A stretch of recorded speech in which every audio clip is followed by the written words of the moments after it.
Hi hello welcome to online technology tutorials in Telugu angular tutorial in Telugu video సిరీస్కి స్వాగతం. ఇందులో ఈరోజు ఈ బ్రీఫ్ వీడియోలో ఈ చిన్న వీడియోలో మీకు టైప్ స్క్రిప్ట్ అనేది యాంగులర్లో ఎందుకు యూజ్ చేయాల్సి వచ్చింది, అట్లాగే టైప్ స్క్రిప్ట్కి సంబంధించిన కొన్ని చిన్న చిన్న పాయింట్స్ని నేర్చుకుందాం. ఎందుకంటే టైప్ స్క్రిప్ట్ ట్యుటోరియల్ అనేటువంటిది మనం విడిగా కూడా చేయొచ్చు. కాబట్టి యాంగులర్తో పాటుగా టైప్ స్క్రిప్ట్ నేర్చుకోవడం జరుగుతుంది. మనం ఇక్కడ టైప్ స్క్రిప్ట్కి సంబంధించినటువంటి కొన్ని ఇంపార్టెంట్ పాయింట్స్ని నేను మీకు ఎక్స్ప్లెయిన్ చేస్తాను. నా ఈ టైప్ స్క్రిప్ట్ అనేటువంటిది యాంగులర్లో ఒక పార్ట్గా ఉంది, లేదా యాంగులర్లో కోడింగ్ రాయటానికి మనం టైప్ స్క్రిప్ట్ని యూజ్ చేస్తాం. రైట్, ఇది ఏ కంపెనీ వాళ్ళు డిజైన్ చేశారు అంటే మైక్రోసాఫ్ట్ కార్పొరేషన్ వాళ్ళు డిజైన్ చేయడం జరిగింది. Present stable version 3.9.2. ఇది ఏ వెబ్సైట్ నుంచి మనకి అవైలబుల్గా ఉంది అంటే టైప్ స్క్రిప్ట్ lang.org అనేటువంటిది. ఓఆర్జీ అంటే జనరల్గా నాన్ ప్రాఫిట్ ఆర్గనైజేషన్స్ .org ఎక్స్టెన్షన్తో ఉంటాయి. సో ఇక్కడ ఆ వెబ్సైట్ ఓపెన్ చేసినా కూడా మీకు ఇట్లా కనిపిస్తుంది. ఓకే, దీంట్లోనే మీకు రకరకాలైనటువంటి ఆప్షన్స్ ఉన్నాయి. డాక్యుమెంటేషన్ అవైలబిలిటీ ఉంది, అట్లాగే డౌన్లోడ్ ఆప్షన్స్ కూడా ఉన్నాయి. సో వాటి ద్వారా కనుక మీరు అన్ని రకాలైనటువంటి డీటెయిల్స్ తెలుసుకోవచ్చు ఆ ఆప్షన్స్ ద్వారా. రైట్, సో అంటే నెక్స్ట్ మనం టైప్ స్క్రిప్ట్కి సంబంధించినటువంటి కంప్లీట్ ట్యూటోరియల్స్లో వాటి గురించి వెళ్దాం. ఇక్కడ యాంగులర్ పాయింట్ ఆఫ్ వ్యూలో మాత్రమే నేను మీకు ఎక్స్ప్లెయిన్ చేస్తున్నాను. నా నెక్స్ట్ ఒక టైప్ స్క్రిప్ట్ కోడ్ రాసినట్టయితే ఆ ఫైల్కి ఎక్స్టెన్షన్ ఏముంటుంది? జనరల్గా సి అనుకోండి .c ఉంటుంది, సిపిపి అనుకోండి .cpp ఉంటుంది, C# అనుకోండి .cs ఉంటుంది, VB అనుకోండి .vb అని ఉంటుంది. ఓకే, అదే జావా అనుకోండి .java ఉంటుంది. అదే ఇక్కడ టైప్ స్క్రిప్ట్ యొక్క కోడింగ్ ఫైల్కి, సోర్స్ కోడ్ ఫైల్కి .ts అని చెప్పి ఉంటుంది. ఓకే రైట్, .tsx గురించి నేను మీకు తర్వాత చెప్తాను. నా తర్వాత ఇప్పుడు అసలు exactly what is type script అని అడిగారు అనుకోండి, ఇక్కడ ఒక ఇంపార్టెంట్ పాయింట్ తెలుసుకోవాల్సింది ఏంటంటే మనం యాంగులర్ జేఎస్ యాంగులర్కి మధ్య ఉండేటువంటి తేడా ఎందుకు అంటే కేవలం అసలు ఈ టైప్ స్క్రిప్ట్ని బేస్ చేసుకునే ఫస్ట్ చెప్పడం జరిగింది. ఆ డిఫరెన్స్ ఏంటంటే అది యాంగులర్ జేఎస్లో కోడింగ్ కోసం జావా స్క్రిప్ట్ని యూజ్ చేయడం జరుగుతుంది. యాంగులర్ 2.0 నుంచి మీకు జావా స్క్రిప్ట్ బదులు టైప్ స్క్రిప్ట్ అనేటువంటి దాన్ని యూజ్ చేయడం జరిగింది. సో కాబట్టి ఇక్కడ జావా స్క్రిప్ట్ యొక్క రోల్ని ఎవరు ప్లే చేస్తున్నారు అంటే టైప్ స్క్రిప్ట్ ప్లే చేస్తుంది అని అనుకోవచ్చు. కానీ ఇంపార్టెంట్ పాయింట్ ఏంటంటే జావా స్క్రిప్ట్ అనేటువంటిది మనం అవాయిడ్ చేయలేము. That is very important point. జావా స్క్రిప్ట్ని మనం ఎట్టి పరిస్థితుల్లోనే అవాయిడ్ చేయలేమండి. మరి టైప్ స్క్రిప్ట్ ఎందుకు వచ్చిందండి అంటే దాని బట్టి జావా స్క్రిప్ట్ని అవాయిడ్ చేసినట్టేగా? కాదు. ఇంపార్టెంట్ పాయింట్ చూడండి, type script is a typed super set of Java script that compiles to plain Java script. చూడండి ఏం చెప్పాను, టైప్డ్ సూపర్ సెట్ అంటే ఒక రకంగా చెప్పాలంటే ఏంటంటే Java script is a subset of type script అని చెప్పుకోవచ్చు. అంటే టైప్ స్క్రిప్ట్ అనేటువంటిది ఒక వ్రాపర్ అనుకుంటే, అవుటర్ లేయర్ అనుకుంటే దాని ఇన్నర్ జావా స్క్రిప్ట్ అనమాట. ఆ రకంగా అర్థం చేసుకోండి. ప్లస్ ఇక్కడ ఏం చెప్పాడంటే ఇంకోటి compiles to plain Java script అని ఉంది. ఏంటి దీని అర్థం అంటే టైప్ స్క్రిప్ట్ అనేటువంటిది కంపైల్ అయినప్పుడు జావా స్క్రిప్ట్ కింద మారుతుంది. అది important point. So type script compile అయినప్పుడు జావా స్క్రిప్ట్ కింద మారుతుంది. That is very important point. Now ఆ జనరేట్ అయినటువంటి జావా స్క్రిప్ట్ ఏ బ్రౌజర్ మీదైనా, ఏ హోస్ట్ అయినా, ఏ ఓఎస్ మీదైనా సరే అది వర్క్ అవడం జరుగుతుంది. నెక్స్ట్ ఇది open source. That is now మీరు యాంగులర్ జేఎస్ నుంచి యాంగులర్కి వచ్చినప్పుడు మీరు జావా స్క్రిప్ట్ ప్లేస్లో టైప్ స్క్రిప్ట్ని ఎందుకు యూజ్ చేశారు అని అడిగారు అనుకోండి, బ్రీఫ్గా ఒక 3 ఇంపార్టెంట్ పాయింట్స్ చెప్పచ్చు ఎట్ ప్రెజెంట్. ఫస్ట్, జనరల్గా రియలిస్టిక్ అప్రోచ్లో ఒక అప్లికేషన్ని మనం దాని యొక్క పర్సెప్షన్ లేదా దాన్ని వ్యూ చేసినప్పుడు ఊప్స్ కాన్సెప్ట్ పాయింట్ ఆఫ్ వ్యూలో కనుక మనం అనలైజ్ చేయడం అనేటువంటిది కనుక స్టార్ట్ చేస్తే చాలా ఎఫెక్టివ్గా ఉంటుందన్నమాట. ఎందుకంటే ఊప్స్లో రకరకాల బెనిఫిట్స్ ఉంటాయి. ఎందుకనంటే డేటా, వాటి మధ్య రిలేషను, ఇలాంటి ఫీచర్స్ ఉంటాయి. అంటే ఊప్స్కి సంబంధించిన ఫీచర్స్ మనం ఇన్ డీటెయిల్గా కనుక చూసుకుంటే there is a person called Grady Booch అనేటువంటి ఒక ఆయన object oriented analysis, design, coding, testing అని చెప్పి ఒక 4 బుక్సే రాయటం జరిగింది. సో కాబట్టి ఇక్కడ ఊప్స్ని మించినటువంటి ఒక డిజైన్ ఆర్ అనలిటికల్ టెక్నిక్ ఏదీ లేదు. సో ఓకే అండి. సో ఊప్స్ని కేవలం సాఫ్ట్వేర్లోనే కాదు, నాన్ సాఫ్ట్వేర్లో కూడా యూజ్ చేయొచ్చు అనమాట. అంత ఎఫెక్టివ్ టెక్నిక్ అది. సో ఇక్కడ జావా స్క్రిప్ట్ అనేటువంటిది ఊప్స్ని ఇంప్లిమెంట్ చేయడం అనేటువంటిది, జావా స్క్రిప్ట్లో ఊప్స్ని ఇంప్లిమెంట్ చేయడం లేదా oops implementation using Java script అనేటువంటిది హైలీ కాంప్లెక్స్ అనమాట. నౌ జావా స్క్రిప్ట్ ఫీచర్స్ ఉండి ఊప్స్ ఇంప్లిమెంట్ చేయాలి ఎట్లా? సో కాబట్టి ఇక్కడ టైప్ స్క్రిప్ట్ అనేటువంటిది ఏం చేస్తుందంటే it supports oops features effectively. That is first point. Next రెండో పాయింట్ ఏంటంటే, ఎవరైతే జావా, C++, C# ఇలాంటి లాంగ్వేజెస్ నేర్చుకుని ఆ తర్వాత యాంగులర్ నేర్చుకోవడానికి వచ్చారో వాళ్ళందరికీ కూడా ఓకే. ఎందుకంటే వాళ్ళందరూ కూడా ఇప్పుడు జావా కానీ, C++ కానీ, C# కానీ ఇవన్నీ కూడా ఊప్స్ బేస్డ్ లాంగ్వేజెస్, అంటే ఆబ్జెక్ట్ ఓరియంటెడ్ లాంగ్వేజెస్. సో కాబట్టి ఆబ్జెక్ట్ ఓరియంటెడ్ నేచర్తో కోడింగ్ రాయడం అనేటువంటిది వాళ్ళకి ఆల్రెడీ అలవాటు పడి ఉంటారు. సో కాబట్టి వాళ్ళు కనుక జావా స్క్రిప్ట్ యాంగులర్ నేర్చుకునేటప్పుడు జావా స్క్రిప్ట్తో కోడ్ రాయాలంటే దే ఫీల్స్ హైలీ ఇన్కన్వీనియంట్ అనమాట. కాబట్టి ఇక్కడ ఏం జరుగుతుంది, టైప్ స్క్రిప్ట్ అనేటువంటిది ఆబ్జెక్ట్ ఊప్స్ ఫీచర్స్ని సపోర్ట్ చేస్తుంది కాబట్టి now they feels more comfortable. Second point అది. నెక్స్ట్ మరి ఇక్కడ సార్ మనకి జావా స్క్రిప్ట్ అనేది కంపల్సరీ కదా, జావా స్క్రిప్ట్ మనం స్కిప్ చేయలేం కదా అంటే, డెవలపర్స్ కన్వీనియన్స్ పాయింట్ ఆఫ్ వ్యూలో మన టైప్ స్క్రిప్ట్ని చూస్ చేసుకున్నాం. కానీ ఎగ్జిక్యూషన్ పాయింట్ ఆఫ్ వ్యూలోకి వచ్చినప్పుడు ఏమవుతుంది, ఓకే అండి, జావా స్క్రిప్ట్ అనేది కంపల్సరీ. నౌ టైప్ స్క్రిప్ట్ అనేటువంటి on compilation automatically generates Java script code. That is so ఇది ఇంపార్టెంట్ పాయింట్ అనమాట. కాబట్టి మనం జావా స్క్రిప్ట్ని అవాయిడ్ చేయలేదు. డెవలప్మెంట్ ఆస్పెక్ట్లో డెవలపర్ యొక్క కన్వీనియన్స్ పాయింట్ ఆఫ్ వ్యూలో చూసినప్పుడు ఓకే టైప్ స్క్రిప్ట్ అనేటువంటిది యూజ్ చేయడం స్టార్ట్ చేసాం. That is very important point. ఇక్కడ ఆటోమేటిక్గా ఏమవుతుంది, కోడ్ కూడా చాలా రెడ్యూస్ అయిపోతుందండి. అది చాలా important point. Okay, the number of lines of code written by the developer అనేటువంటిది ఏమవుతుందంటే రెడ్యూస్ అవుతూ ఉంటుంది. కాబట్టి ఇప్పుడు జావా స్క్రిప్ట్లో అయితే మీరు 10 లైన్స్ రాశారనుకోండి, అదే కాన్సెప్ట్ మీరు టైప్ స్క్రిప్ట్లో ఇంప్లిమెంట్ చేయాలంటే 2 లైన్స్ సరిపోతుంది అనమాట. సో అంత ఎఫెక్టివ్గా కూడా ఉంటుంది. సో మనం స్టెప్ బై స్టెప్ ఎగ్జాంపుల్స్ చేసేటప్పుడు మీకే తెలుస్తుంది అది. నెక్స్ట్ ఇక్కడ 2 కొత్త పదాలు వచ్చినాయి అనమాట. ఒకటి ఏంటంటే ట్రాన్స్ కంపైలర్ ఆర్ ట్రాన్స్పైలర్. ఏంటండి 2 పదాలు? జనరల్గా మనకి ఇంటర్ప్రెటర్, కంపైలర్ అని చెప్పి 2 ప్రోగ్రామ్స్ ఉంటాయి. లాంగ్వేజ్ యొక్క ఫండమెంటల్ వీడియోస్ అప్పుడు చెప్పాను మీకు. So C compiler, C++ compiler, Java compiler, okay అండి, C# కంపైలర్, VB.NET కంపైలర్, ఇట్లా మనకి డిఫరెంట్ కంపైలర్స్ ఉంటాయి. సో ఇక్కడ కూడా ఈ టైప్ స్క్రిప్ట్ కూడా ఒక కంపైలర్ ఉందండి. ఓకే, సో దాన్ని మనం ట్రాన్స్పైలర్ అని పిలవచ్చు. సో ఈ ట్రాన్స్పైలర్ అనేది ఏం చేస్తుంది జనరల్లీ అంటే, లేదా ట్రాన్స్పైలింగ్ అంటే ఏంటి అని కూడా అనొచ్చు, లేదా ట్రాన్స్పైలర్ అని కూడా అనొచ్చు. ఏంటది, ఇట్ ట్రాన్స్లేట్స్ లేదా ఇట్ కన్వర్ట్స్. ఏం చేస్తుందండి, దానికి ఇన్పుట్గా ఇచ్చినటువంటి ఒక ప్రోగ్రామింగ్ లాంగ్వేజ్ యొక్క సోర్స్ కోడ్ని ఇంకొక ప్రోగ్రామింగ్ లాంగ్వేజ్ యొక్క సోర్స్ కోడ్ కింద మారుస్తుంది. ఇది ఇప్పటివరకు ఎప్పుడు కూడా జరగలేదు. అంటే ఒక లాంగ్వేజ్ ఒక కోడ్ ఇంకో లాంగ్వేజ్ కింద మారటం. జనరల్గా ఇప్పుడు మీరు C తీసుకున్నారనుకోండి, .Cని ఇన్పుట్గా ఇచ్చినట్టయితే మీకు .obj అంటే ఏమవుతుంది, ఆ సోర్స్ కోడ్ కన్వర్ట్ అవుతుంది బైనరీ మోడ్లోకి. అలాగే జావా తీసుకున్నారనుకోండి, .జావా ఫైల్ని కనుక మీరు ఇన్పుట్గా ఇచ్చినట్టయితే .class ఫైల్ వస్తుంది బయట కోడ్తో.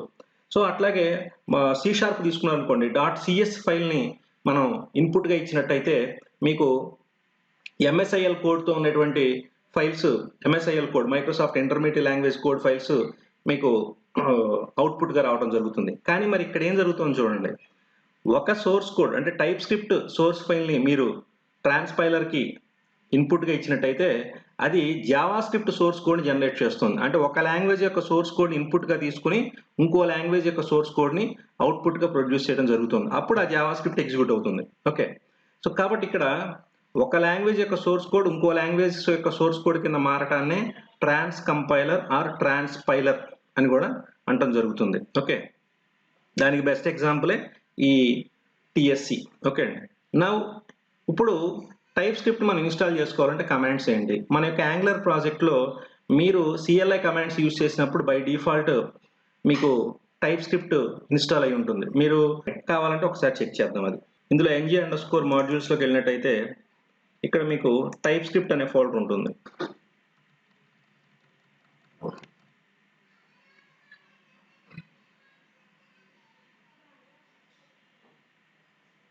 ఇదిగోండి టైప్ స్క్రిప్ట్ అనే ఫోల్డర్. ఈ టైప్ స్క్రిప్ట్ ఓపెన్ చేసి చూస్తే దాని లోపల ద టోటల్ లైబ్రరీ సెట్ మొత్తం అంతా కూడా ఉంది. Okay right.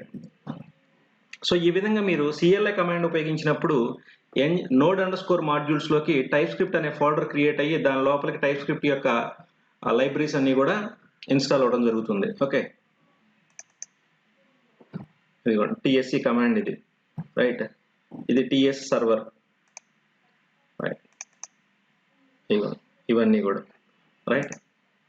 సో నా ఇప్పుడు అలా కాకుండా మనం ఎప్పుడైనా ఇన్స్టాల్ చేసుకోవాలనుకున్నట్టయితే విడిగా ఏ కమాండ్స్ వాడచ్చు. ఓకే సో మనకి ఇక్కడ కమాండ్ ఏంటంటే ఏ లైబ్రరీని ఇన్స్టాల్ చేసుకోవాలంటే npm node package manager npm space install type script library పేరు.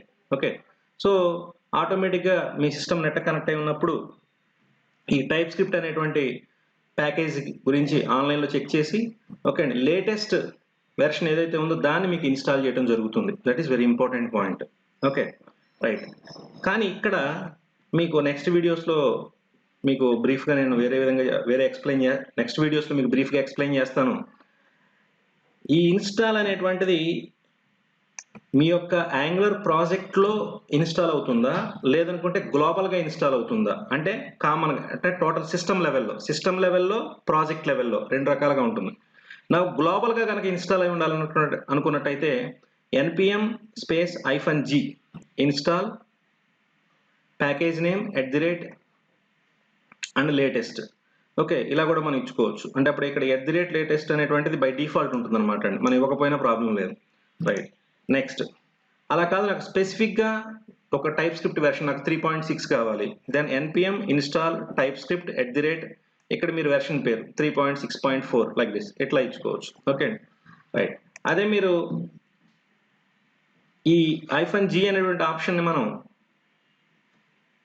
డిఫరెంట్గా యూజ్ చేసుకోవచ్చు. npm install -g type script. So ఇట్లా కూడా మనం రాసుకోవచ్చు. ఇక్కడ ఈ పర్టికులర్ కన్వర్షన్ ఏదైతే ఉందో ఏదండి టైప్ స్క్రిప్ట్ నుంచి జావా స్క్రిప్ట్కి మారుతుంది అనేది నిజమా కాదా అనేది ఒకసారి మనం అసలు యాంగులర్తో సంబంధం లేకుండా చెక్ చేద్దాం. ఓకే దానికోసం నేను ఉపయోగించే కమాండ్ TSC. ఓకే అండి టైప్ స్క్రిప్ట్ కంపైలర్.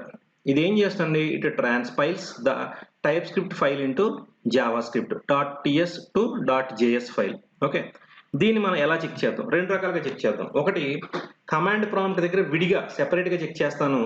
రెండు విజువల్ కోడ్లో కూడా చెక్ చేస్తాను. విజువల్ కోడ్లో TSC కమాండ్ యూజ్ చేసినప్పుడు చాలా డిఫరెంట్గా ఉంటుందండి. ఓకే అది ఎందుకనంటే మీరు రాసినటువంటి టోటల్ సోర్స్ కోడ్స్ అన్నింటినీ కూడా JS ఫైల్స్ కింద మార్చి అది ఒక DIST అంటే డిస్ట్రిబ్యూటెడ్ ఫోల్డర్ ఓకే అనేదాన్ని క్రియేట్ చేస్తుంది. యాంగులర్ ప్రాజెక్ట్ యొక్క ఫోల్డర్స్లో కొత్త ఫోల్డర్ యాడ్ అవుతుంది అనమాట DIST అని. ఓకే దాంట్లోకి ఈ కంపైల్ చేసినటువంటి ఫైల్స్ అన్నీ కూడా సబ్ ఫోల్డర్స్తో సహా క్రియేట్ అవుతాయి. మీరు యాంగులర్ ప్రాజెక్ట్ని డిప్లాయ్ చేసేటప్పుడు ఈ DIST అనేటువంటి దాన్ని యూజ్ చేస్తారు. ఓకే దట్ ఈస్ సో DISTలో ఉండేది ఏంటంటే compiled angular project which is for distribution అని అర్థం. Okay right. దాని గురించి మన యాంగులర్ ప్రాజెక్ట్స్ యొక్క ఎండింగ్లో స్టెప్ బై స్టెప్ చూస్తాం.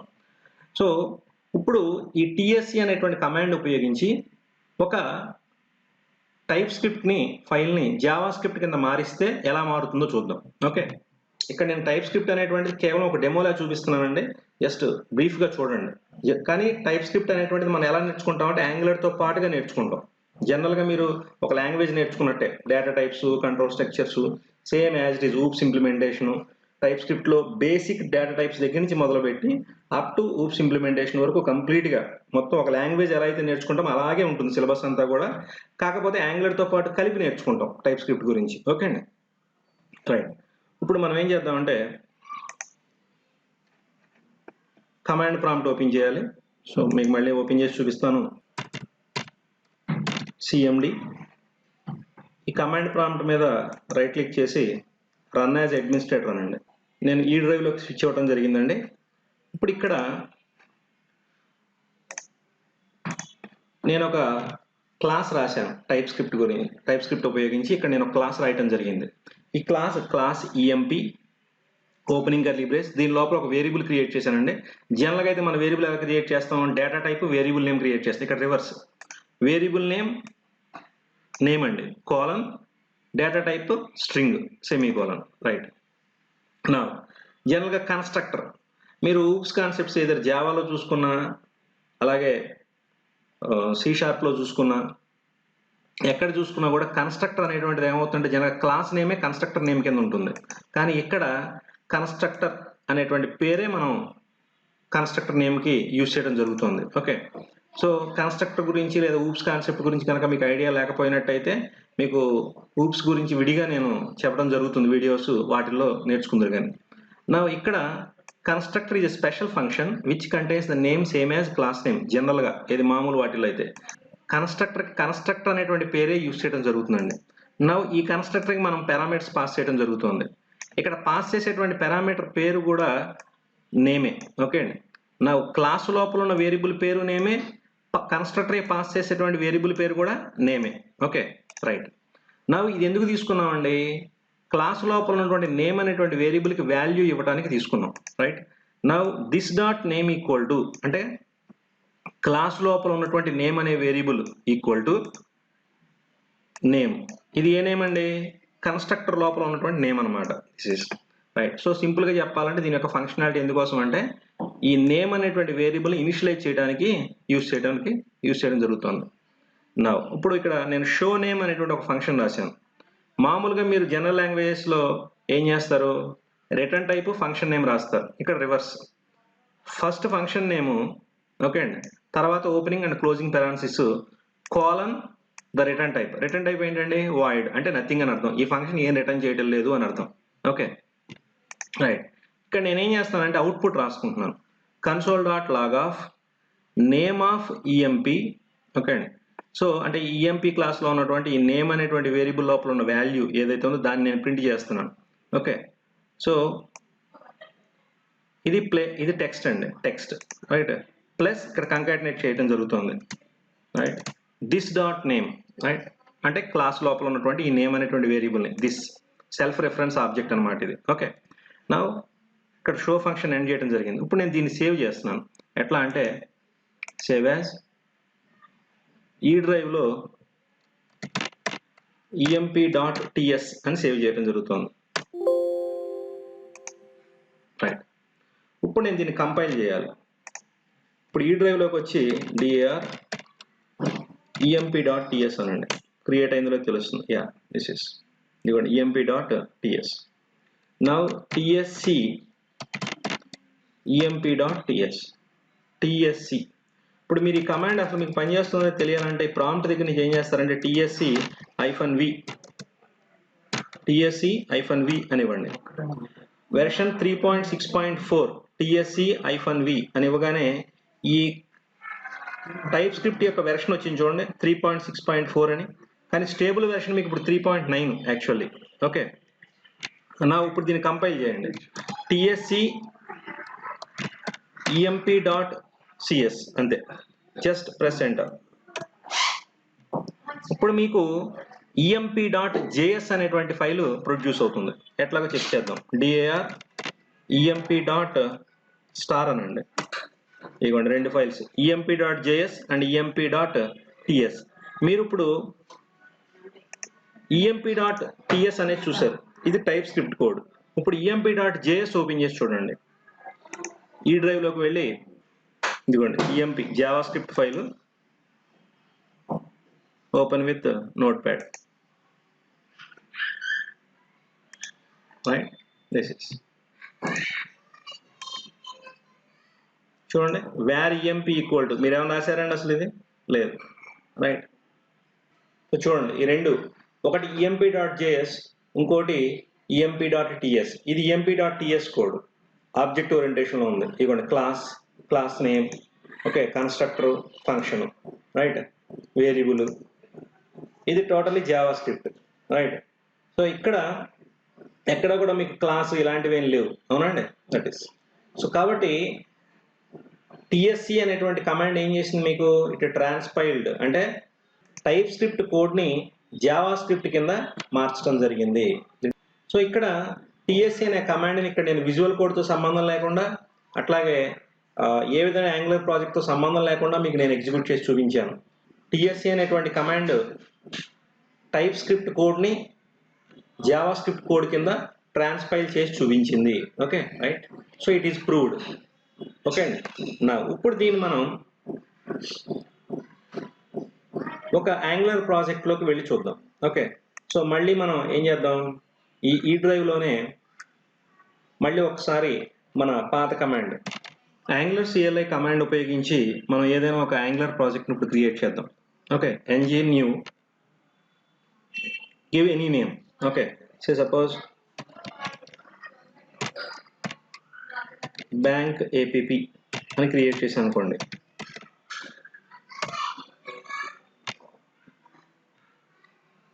ఇట్ టేక్ సమ్ టైం, ఎందుకంటే మీకు మొత్తం టోటల్ ఫోల్డర్ స్ట్రక్చర్ అంతా కూడా క్రియేట్ చేయాలి. ఇక్కడ మిమ్మల్ని అడిగినటువంటి క్వశ్చన్స్కి ఆప్షన్స్కి జస్ట్ ప్రెస్ ఎంటర్కి అప్పుడు డిఫాల్ట్ వాల్యూస్ తీసేసుకుంటుంది. ఓకే అండి.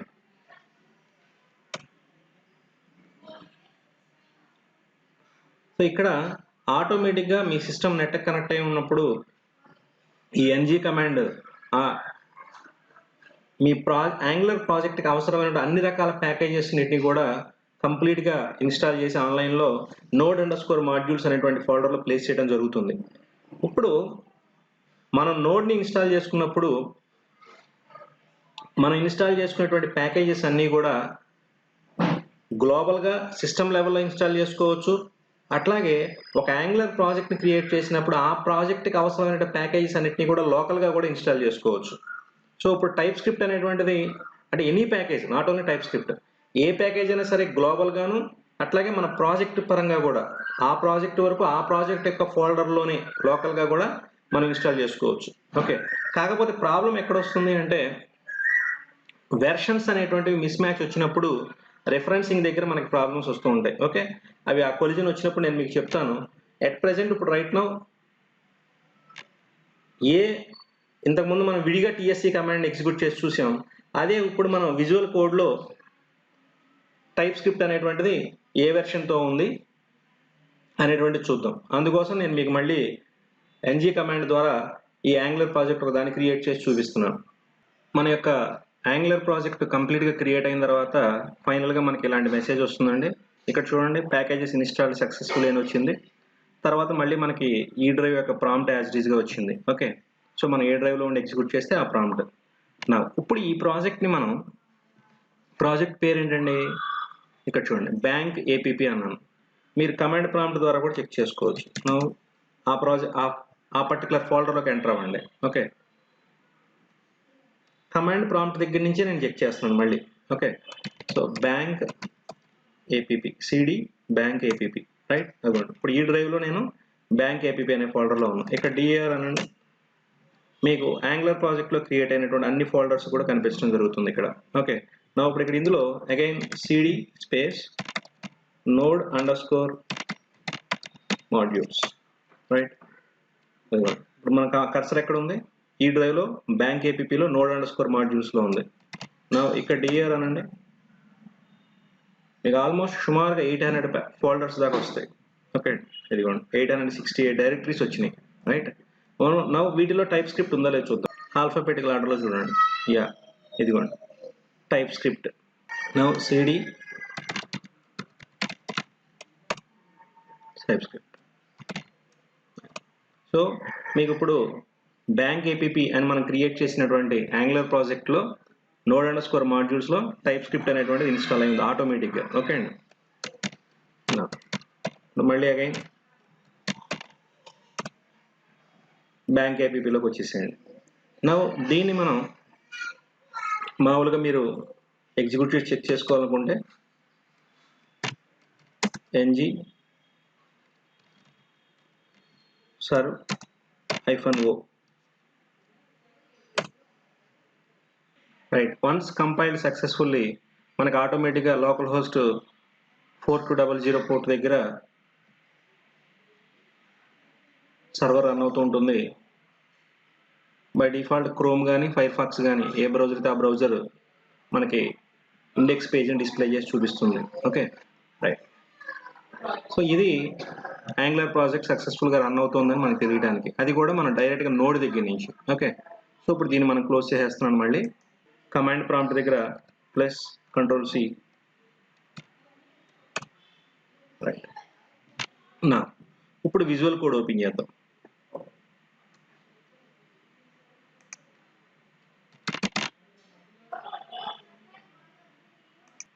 విజువల్ కోడ్లో ఫైల్ మెనూలో ఓపెన్ ఫోల్డర్లో ఈ డ్రైవ్లో బ్యాంక్ ఏపీపీ అని సెలెక్ట్ చేసుకోండి. ఇవ్వండి, బ్యాంక్ ఏపీపీ సెలెక్ట్ చేసుకున్నాను. రైట్. ఇక్కడ మీకు ఒక 2 ఫైల్స్లో కొన్ని వాల్యూస్ చూపిస్తాను. అవేంటంటే, ఈ ఫైల్స్ గురించి మళ్ళీ నేను విడిగా చెప్తానండి. ఒకటి package.json. ఈ package.jsonలో మీరు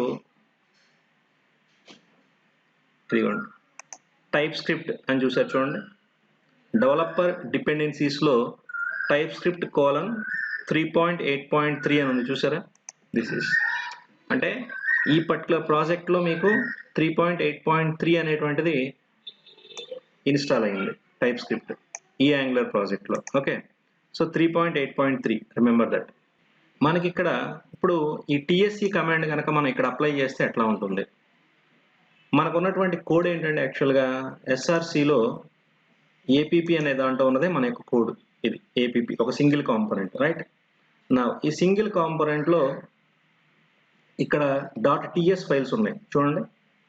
APP component .ts, this is next APP component .spec.ts, ఇట్లాంటివన్నీ. ఓకే, అంటే ఏవైతే .ts ఎక్స్టెన్షన్తో ఉన్నాయో app.module.ts ఇదంతా, ఇవన్నీ టైప్ స్క్రిప్ట్ కోడ్స్. ఓకే, నేను ఎక్స్ట్రా కోడ్ ఏం రాయట్లేదండి. నా ఇప్పుడు టెర్మినల్ ఓపెన్ చేయండి. ఇక్కడ మనకి ఏ ఫోల్డర్స్ ఉన్నాయండి బ్యాంక్ ఏపీపీ లోపల? E2E, node_modules, SRC, ఈ మూడే. రైట్. నా వ్యూలోకి వెళ్ళి టెర్మినల్ సెలెక్ట్ చేసుకోండి. రైట్. వన్స్ ఇదిగోండి టెర్మినల్. రైట్. ఈ టెర్మినల్ దగ్గర TSC అని ఇవ్వండి అంతే. Right. So just TSC enter.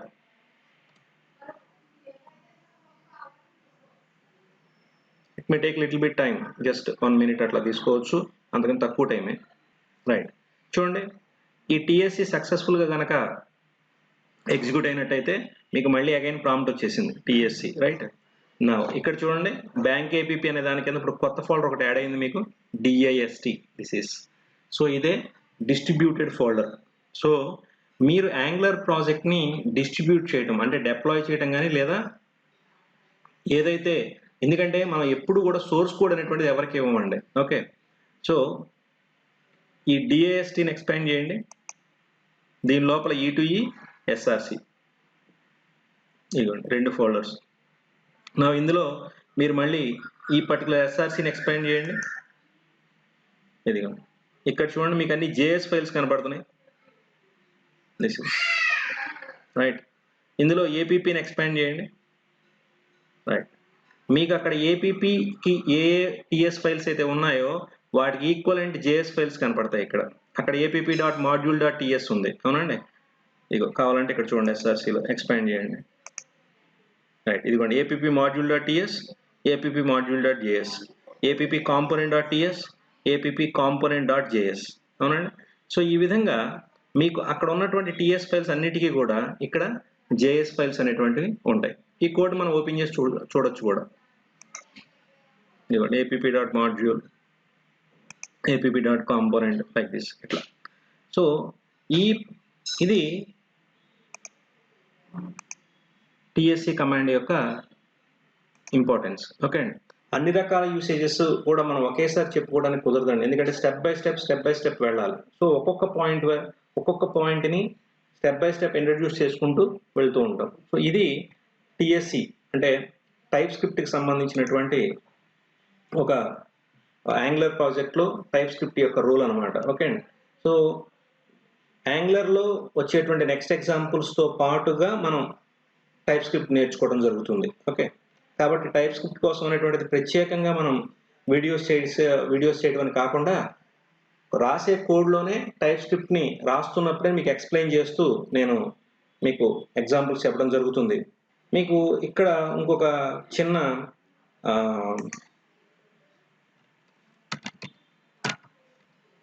TSC-V అని నేను ఇచ్చాను అనుకోండి, ఇక్కడ మీకు ఎంత చూపిస్తుంది చూడండి, 3.6.4 రైట్. దట్ ఈస్ ఇది నోడ్ దగ్గర మీకు చూపిస్తుంది.